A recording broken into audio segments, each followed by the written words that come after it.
ನಮಸ್ತೆ, welcome to the channel Soujanya M creations. ನಾನಿವತ್ತೊಂದು 2 ಸ್ಟೆಪ್ಪಲ್ಲಿ ಹಾಕುವಂಥ ಬಾರ್ಡರ್ ಡಿಸೈನ್ ಸಾರಿ ಕುಚ್ಚು ಹಾಕೋದು ಹೇಗೆ ಅಂತ ಈ ವಿಡಿಯೋದಲ್ಲಿ ತೋರಿಸ್ತಿದ್ದೀನಿ.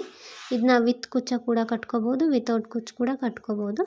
ನಾನಿಲ್ಲಿ 2 ಡಿಸೈನ್ ಹಾಕಿದ್ದೀನಿ ನೋಡಿ. ಫಸ್ಟೇ ನೀವು ಸ್ಟಾರ್ಟಿಂಗ್ ಹಾಕುವಾಗ 2 ಲಾಕ್ಸ್ ಮಾಡಿ ಸೀರೆಗೆ, ಅದಾದಮೇಲೆ 3 ಚೈನ್ ಹಾಕಿ ಅದು ಎಲ್ಲಿಗೆ ಬರುತ್ತೆ ಅಲ್ಲಿಗೆ ಲಾಕ್ ಮಾಡಿ 2 ಚೈನ್ ಹಾಕ್ಕೊಂಡು ಮತ್ತೆ 3 ಡಬಲ್ ಕ್ರೋಶೆ ಕಂಬಗಳನ್ನ ಮಾಡ್ಕೋಬೇಕು.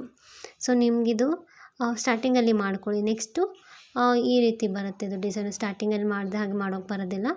ಸೊ ಅದಕ್ಕೆ ನಾನು ಇಲ್ಲಿ ಕಂಟಿನ್ಯೂ ತೋರಿಸ್ತಿದ್ದೀನಿ. ನಿಮಗೇನಾದರೂ ಅದು ಗೊತ್ತಾಗಲಿಲ್ಲ ಅಂದರೆ ನನಗೆ ಕಮೆಂಟ್ ಮಾಡಿ ತಿಳಿಸಿ, ನಾನು ಅದನ್ನು ಕೂಡ ವಿಡಿಯೋ ಮಾಡಿ ಹಾಕ್ತೀನಿ.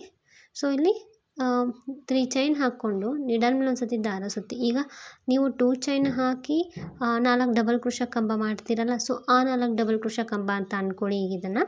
ಸೊ ಫಸ್ಟ್ 3 ಚೈನ್ ಹಾಕಿ ಸೀರೆಗೆ ಲಾಕ್ ಮಾಡಿಕೊಂಡು 2 ಚೈನ್ ಹಾಕಿ ನಿಡಲ್ ಮೇಲೆ ಒಂದು ಸತಿ ದಾರ ಸುತ್ತಿ ಈ ರೀತಿ ಕಂಬಗಳನ್ನ ಮಾಡ್ಕೋಬೇಕು. ಸೊ ಇಲ್ಲಿ 4 ಡಬಲ್ ಕ್ರೋಶೆ ಕಂಬಗಳನ್ನ ಮಾಡ್ತಾಯಿದ್ದೀನಿ ನಾನಿಲ್ಲಿ. 4 ಡಬಲ್ ಕ್ರೋಶೆ ಕಂಬ ಮಾಡ್ಕೋಬೇಕು. ನಿಡಲ್ ಮೇಲೆ ಒಂದು ಸತಿ ದಾರ ಸುತ್ತಬೇಕು, ಅದು ಪಕ್ಕದಲ್ಲೇ ನಿಡಲ್ ಹಾಕಿ ದಾರ ತಂದು 1 ಡಬಲ್ ಕ್ರೋಶೆ ಮಾಡಬೇಕು. ಸೊ ಟೋಟಲಿ 4 ಡಬಲ್ ಕ್ರೋಶೆ ಆಗಿದ್ದಾವೆ. ಈಗ ಮತ್ತೆ 3 ಚೈನ್ ಹಾಕಿ ನಿಡಲ್ ಮೇಲೆ ಒಂದು ಸತಿ ದಾರ ಸುತ್ತಿ ಆ 4ನೇ ಡಬಲ್ ಕ್ರೋಶೆ ಆದಮೇಲೆ ಅದರ ಪಕ್ಕದಲ್ಲೇ ಈ 5ನೇ ಡಬಲ್ ಕ್ರೋಶೆ ಕೂಡ ಮಾಡಬೇಕು. ಅಂದರೆ ಇದು ಈ side first double crochet. So ಈ ಸೈಡು 4 ಡಬಲ್ ಕ್ರೋಶೆ, ಈ ಸೈಡ್ 4 ಡಬಲ್ ಕ್ರೋಶೆ, ಮಧ್ಯದಲ್ಲಿ 3 ಚೈನ್. ಸೊ ಈ ರೀತಿ ಹಾಕೋಬೇಕು. 4 ಡಬಲ್ ಕ್ರೋಶೆ ಆದಮೇಲೆ ಕಂಪಲ್ಸರಿ 3 ಚೈನ್ ಹಾಕಬೇಕು, ಅಂದರೆ ನಿಮಗೆ ಆರ್ಚ್ ಬರುತ್ತೆ. ಸೊ ಈ ಸೈಡ್ ಕೂಡ 4 ಡಬಲ್ ಕ್ರೋಶೆಗಳನ್ನ ಹಾಕಬೇಕು. ಸೊ ಈ ರೀತಿ ಅದು ಸ್ಲ್ಯಾಂಟಿಂಗಾಗಿ ಬರಬೇಕು. ಅದಾದಮೇಲೆ ಮತ್ತೆ 3 ಚೈನ್ ಮತ್ತು ನಿಡಲ್ ಮೇಲೆ ಒಂದು ಸತಿ ದಾರ ಸುತ್ತಿ ನೆಕ್ಸ್ಟ್ ಮತ್ತೆ ಈ ರೀತಿ ಸ್ಲ್ಯಾಂಟಿಂಗಾಗಿ ಎಲ್ಲಿಗೆ ಬರುತ್ತೆ ಅಲ್ಲಿಗೆ ನೋಡಿ ನಿಡಲ್ ಹಾಕಿ ದಾರ ತಂದು 2 ದಾರ ಒಂದು ಸತಿ ತೆಗೀರಿ, ಮತ್ತೆ 2 ದಾರ ಒಂದು ಸತಿ. ಡಬಲ್ ಕ್ರೋಶೆ ಕಂಬ ಅಂತಾರೆ ಎರಡು ಸತಿ 2 ದಾರನ ತೆಗೆಯೋದಕ್ಕೆ. ಸೊ ಇಲ್ಲಿ 4 ಡಬಲ್ ಕ್ರೋಶೆ ಕಂಬ ಹಾಕಿ 3 ಚೈನ್ ಹಾಕ್ಕೊಂಡು ಮತ್ತೆ 4 ಡಬಲ್ ಕ್ರೋಶೆ ಕಂಬ ಹಾಕಬೇಕು. ಸೊ ಇಲ್ಲಿ ಕುಚ್ಚೇನಾದರೂ ಕಟ್ಕೊಳ್ತೀನಿ ನೀವು ಅಂತ ಅಂದರೆ ನಾನಿಲ್ಲಿ 3 ಚೈನ್ ಏನು ಹಾಕಿದೆ ಅಲ್ಲ, ಅದು ಆರ್ಚ್ ಆದಮೇಲೆ ಅಲ್ಲಿ ನೀವು 4 ಚೈನ್ ಹಾಕ್ಕೊಳ್ಳಿ. 3 ಚೈನ್ ತುಂಬ ಚಿಕ್ಕದಾಗುತ್ತೆ ಕುಚ್ಚು ಕಟ್ಟೋಕ್ಕೆ. ಸೊ 4 ಚೈನ್ನ ಹಾಕ್ಕೊಳ್ಳಿ. ಇಲ್ಲಿ 4 ಡಬಲ್ ಕ್ರೋಶೆ ಕಂಬ ಹಾಕಿ 3 ಚೈನ್ ಹಾಕ್ತಿದ್ದೀನಿ. 3 ಚೈನ್ ಹಾಕಿದ ಮೇಲೆ ಮತ್ತೆ 4 ಡಬಲ್ ಕ್ರೋಶೆ ಕಂಬ. ಸೊ ಇಲ್ಲಿ ಕಂಬಗಳನ್ನ ಯಾವುದೇ ರೀತಿ ಸ್ಪೇಸ್ ಬಿಟ್ಟು ಮಾಡಬೇಡಿ, ಪಕ್ಕದಲ್ಲೇ ಕಂಬಗಳನ್ನ ಮಾಡಿಕೊಂಡು ಹೋಗಿ. ನೀವು ಬೇಕಂದರೆ 5 ಕಂಬ ಕೂಡ ಮಾಡ್ಕೋಬೋದು, ಆವಾಗ ಸ್ವಲ್ಪ ಆರ್ಚಿನ ದೊಡ್ಡದಾಗಿ ಕಾಣಿಸುತ್ತೆ. ಸೊ ಇಲ್ಲಿ 3 ಚೈನು 4 ಕಂಬ, 3 ಚೈನ್ 4 ಕಂಬ. ಸೊ ಆಮೇಲೆ ಮಧ್ಯದಲ್ಲಿ ಸ್ಪೇಸಲ್ಲಿ ಕೂಡ 3 ಚೈನು. ಸೊ ಇದನ್ನ ಇಲ್ಲಿ ನಾನು ಇಷ್ಟು ಡಿಸೈನ್ಗೆ ಸ್ಟಾಪ್ ಮಾಡಿ ಈ ರೀತಿ ಲಾಕ್ ಮಾಡ್ತಾಯಿದ್ದೀನಿ, ಅಂದರೆ ಯಾವುದೇ ಡಿಸೈನು ಉಚ್ಚೋದಿಲ್ಲ ಅಂತ ಹೇಳಿ ಈ ರೀತಿ ಲಾಕ್ ಮಾಡ್ತಾಯಿದ್ದೀನಿ. ನಿಮ್ಮ ಹತ್ರ ಈ ರೀತಿ ಪಿನ್ಸ್ ಇರಲಿಲ್ಲ ಅಂದರೆ ನಾರ್ಮಲ್ ಪಿನ್ಸಲ್ಲಿ ಕೂಡ ನೀವು ಲಾಕ್ ಮಾಡ್ಕೋಬೋದು. ಈ ರೀತಿ ಹಾಕಿಟ್ಟರೆ ನಾವು ಮತ್ತೆ ಆಮೇಲೆ ಡಿಸೈನ್ ಹಾಕುವಾಗ ಮತ್ತೆ ರಿಮೂವ್ ಮಾಡಿ ಡಿಸೈನ್ನ ಕಂಟಿನ್ಯೂ ಮಾಡ್ಬೋದು. ಸೊ ಇಲ್ಲಿ ಸೆಕೆಂಡ್ ಸ್ಟೆಪ್ಪಲ್ಲಿ ಫಸ್ಟು 3 ಚೈನ್ಗೆ ಸಿಂಗಲ್ ಕ್ರೋಶೆಗಳನ್ನ ಮಾಡ್ಕೊಂಡಿದ್ದೀನಿ.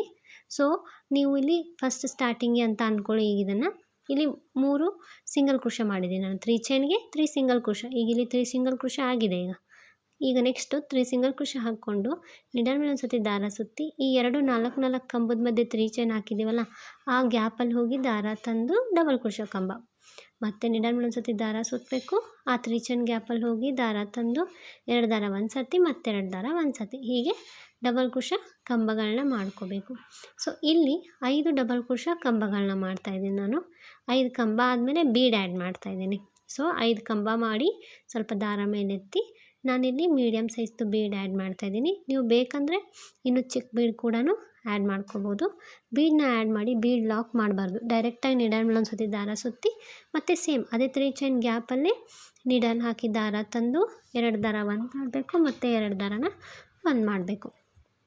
ಈ ಸೈಡ್ ಕೂಡ 5 ಡಬಲ್ ಕ್ರೋಶೆ ಕಂಬಗಳನ್ನ ಮಾಡಬೇಕು. ಸೊ ಟೋಟಲಾಗಿ 10 ಡಬಲ್ ಕ್ರೋಶೆ ಕಂಬ ಆಗುತ್ತೆ. ಇದಾದಮೇಲೆ ಒಂದು ಬೀಡ್ ಆ್ಯಡ್ ಮಾಡಿ ಮತ್ತು 5 ಮಾಡಬೇಕು. ಸೊ ನಿಮಗೆ ಇಲ್ಲಿದು 10 ಜಾಸ್ತಿ ಆಗುತ್ತೆ ಅಂದರೆ ನೀವು 8 ಕೂಡ ಮಾಡ್ಕೊಳ್ಳಿ. ಇಲ್ಲ ನೀವು 3 ಚೈನ್ ಸ್ವಲ್ಪ ಜಾಸ್ತಿ ಹಾಕಿದ್ರೆ ಅಥವಾ ದೊಡ್ಡದು ಹಾಕಿದರೆ ಇಲ್ಲಿ 12 ಇಡಿಸುತ್ತೆ ಅಂದರೆ ಆ ಸೈಡ್ 6 ಈ ಸೈಡ್ 6 ಈ ರೀತಿ ಕೂಡ ಮಾಡ್ಕೋಬೋದು. ಸೊ ಇಲ್ಲಿ ಈ ಸೈಡ್ 5 ಕಂಬ, ಒಂದು ಬೀಡು, 5 ಕಂಬ ಆದಮೇಲೆ ಇಲ್ಲೇನು 3 ಚೈನ್ ಗ್ಯಾಪ್ ಇದೆಯಲ್ಲ, ಈ 3 ಚೈನ್ ಗ್ಯಾಪ್ ಕೆಳಗಡೆ ನಿಡಲ್ ಹಾಕಿ ದಾರ ತಂದು 2 ದಾರ ಒಂದು ಮಾಡಿ ಲಾಕ್ ಮಾಡಿ ಅಥವಾ ಸಿಂಗಲ್ ಕ್ರೋಶೆ ಮಾಡಿ. ನೆಕ್ಸ್ಟ್ ಮತ್ತೆ ಅಲ್ಲೇ ಪಕ್ಕದಲ್ಲೇ ನೀಡಲ್ ಹಾಕಿ ದಾರ ತಂದು 2 ದಾರ ಒಂದು ಮಾಡಿ ಸಿಂಗಲ್ ಕ್ರೋಶೆ ಮಾಡಿ ಮತ್ತೊಂದು. ಸೊ ಇಲ್ಲಿ ಈ 3 ಚೈನ್ ಗ್ಯಾಪಲ್ಲಿ 3 ಸಿಂಗಲ್ ಕ್ರೋಶೆಗಳನ್ನ ಮಾಡಬೇಕು. 3 ಸಿಂಗಲ್ ಕ್ರೋಶೆ ಆ ಲಾಕ್ನು ಸೇರಿ 3 ಸಿಂಗಲ್ ಕ್ರೋಶೆ ಮಾಡಿ ಮತ್ತೆ ನಿಡಲ್ ಮೇಲೆ ಒಂದು ಸತಿ ದಾರ ಸುತ್ತಿ ನೆಕ್ಸ್ಟ್ 3 ಚೈನ್ ಗ್ಯಾಪ್ ಇರುತ್ತಲ್ಲ 4 ಕಂಬದ ಮಧ್ಯೆ ಅಲ್ಲಿ ಮತ್ತೆ ಈ ಡಬಲ್ ಕ್ರೋಶ ಕಂಬಗಳನ್ನ ಮಾಡಿಕೊಂಡು ಹೋಗಬೇಕು. ಸೊ ನೀವು ಫಸ್ಟ್ ಆರ್ಚಲ್ಲಿ ಎಷ್ಟು ಮಾಡಿರ್ತೀರ ನೋಡಿ, ಅದನ್ನ ಕೌಂಟು ಅಷ್ಟೇ ಕಂಬಗಳನ್ನ ಇಲ್ಲೂ ಕೂಡ ಮಾಡಬೇಕು. ಸೊ ನಾನು 10 ಮಾಡಿದ್ದೀನಿ. ಅದಕ್ಕೋಸ್ಕರ ನಾನಿಲ್ಲಿ 5 ಕಂಬ ಹಾಕಿ ಒಂದು ಬೀಡ್ ಆ್ಯಡ್ ಮಾಡಿ ಮತ್ತೆ 5 ಕಂಬನ ಹಾಕ್ತಾಯಿದ್ದೀನಿ. ಸೊ ಇಲ್ಲಿ ಬೀಡ್ ಆ್ಯಡ್ ಮಾಡಿದ ಮೇಲೆ ಬೀಡನ್ನ ಲಾಕ್ ಮಾಡಬಾರ್ದು. ಓಕೆ, ಡೈರೆಕ್ಟಾಗಿ ಡಬಲ್ ಕ್ರೋಶ ಕಂಬ ಮಾಡಬೇಕು. ನಿಡಲ್ ಮೇಲೆ ದಾರ ಸುತ್ತಿ ಆ 3 ಚೈನ್ ಗ್ಯಾಪ್ ಒಳಗಡೆ ಹೋಗಿ ದಾರ ತಂದು 2 ದಾರ 1 2 ದಾರ 1. ಸೊ ಹೀಗೆ ಇಲ್ಲಿ 5 ಕಂಬ ಮಾಡಿ ತೋರಿಸ್ತೀನಿ ನೋಡಿ. 5 ಕಂಬ ಆದಮೇಲೆ ನೆಕ್ಸ್ಟ್ 3 ಚೈನ್ ಗ್ಯಾಪಲ್ಲಿ ಲಾಕ್ ಮಾಡ್ಕೊಳ್ಳಿ. ಲಾಕ್ ಮಾಡಿಕೊಂಡು ಮತ್ತೆ ಸಿಂಗಲ್ ಕ್ರೋಶಗಳನ್ನ ಹಾಕ್ಕೊಂಡು ಹೋಗಬೇಕು. ಸೊ ಈ ರೀತಿ ಕಾಣಿಸುತ್ತೆ ನಿಮಗೆ ಡಿಸೈನು. ಈಗ ಇನ್ನೊಂದು ಸ್ವಲ್ಪ ಡಿಸೈನ್ ಹಾಕಿ ನಿಮಗೆ ತೋರಿಸ್ತೀನಿ ಪೂರ್ತಿ ಆದಮೇಲೆ ಯಾವ ರೀತಿ ಕಾಣಿಸುತ್ತೆ ಅಂತ ಹೇಳಿ. ಸೊ ಪೂರ್ತಿ ಆದಮೇಲೆ ಈ ರೀತಿ ಕಾಣಿಸ್ತದೆ. ತುಂಬ ಅಂದರೆ ತುಂಬಾ ಚೆನ್ನಾಗಿ ಬಂದಿದೆ ಡಿಸೈನು. ತುಂಬ ಬೇಗನೆ ಹಾಕಿ ಮುಗಿಸ್ಬೋದು. ನೀವು ಕುಚ್ಚು ಬೇಕಂದವರು ಇಲ್ಲಿ 3 ಚೈನ್ ಗ್ಯಾಪಲ್ಲಿ ಕುಚ್ಚು ಕಟ್ಕೋಬೋದು. ಅಲ್ಲಿ ನೀವು ಕುಚ್ಚು ಕಟ್ಟೋಕ್ಕೆ ಸ್ಪೇಸ್ ಕಡಿಮೆ ಆಗುತ್ತಂದರೆ 4 ಚೈನ್ ಕೂಡ ಹಾಕ್ಕೊಳ್ಳಿ. ನಿಮಗೆ ಡಿಸೈನ್ ಇಷ್ಟ ಆಗಿದ್ದರೆ ನೀವು ಒಂದು ಸತಿ ಟ್ರೈ ಮಾಡಿ. ಯಾರಾದರೂ ಹೊಸಬ್ರು ನನ್ನ ಚಾನಲ್ ಇನ್ನೂ ಸಬ್ಸ್ಕ್ರೈಬ್ ಮಾಡದೆ ನೋಡ್ತಾ ಇದ್ದರೆ ಪ್ಲೀಸ್ ಸಬ್ಸ್ಕ್ರೈಬ್ ಮಾಡ್ಕೊಳ್ಳಿ. ಡಿಸೈನ್ ಇಷ್ಟ ಆದರೆ ಲೈಕ್ ಮಾಡಿ, ಕಮೆಂಟ್ ಮಾಡಿ. Thanks for watching.